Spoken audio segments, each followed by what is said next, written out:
Salut, c'est Trado. Voilà ma vidéo de mise à jour pour l'or. La séance d'aujourd'hui n'apporte pas grand-chose, je dirais même qu'elle ajoute un petit peu à la confusion, puisque chaque fois que l'or fait mine de céder du terrain, eh bien c'est pour mieux rebondir. C'est ce qui s'est passé aujourd'hui.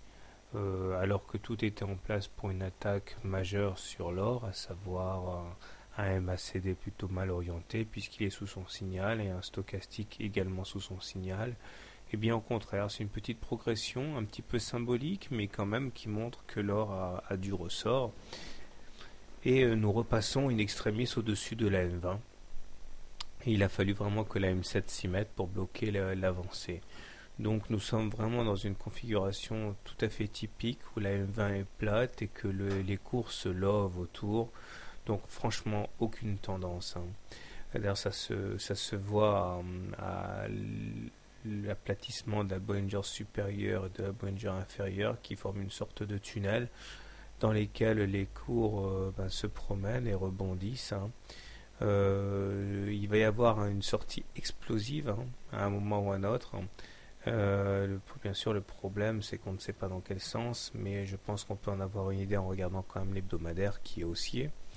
Mais pour l'instant, donc, le marché se joue un petit peu des traders puisqu'il il ne prend pas d'orientation claire. Donc, puisque nous sommes sur une M20 plate, eh bien, au risque d'être redondant, il est clair que nous n'avons pas de tendance. Le canal MOV tient toujours, je pense qu'il sera sollicité demain ou après-demain ou plus tard, si on continue cette latéralisation.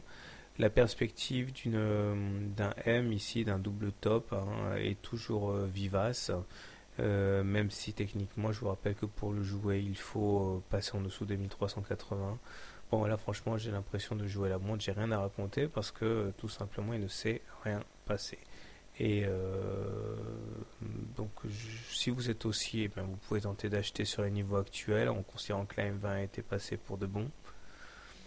Vous pourrez également être plus prudent en attendant un achat sur repli au contact du bas du canal MOV ou de la Bollinger inférieure. Si vous êtes baissier, par contre, vendre la M7 peut être une solution intéressante puisque visiblement c'est elle qui a fait barrage aujourd'hui. Voilà. Bonne soirée, bon trade et désolé de rien avoir à raconter de plus intéressant, mais il ne s'est absolument rien passé aujourd'hui. Bonne soirée, à demain.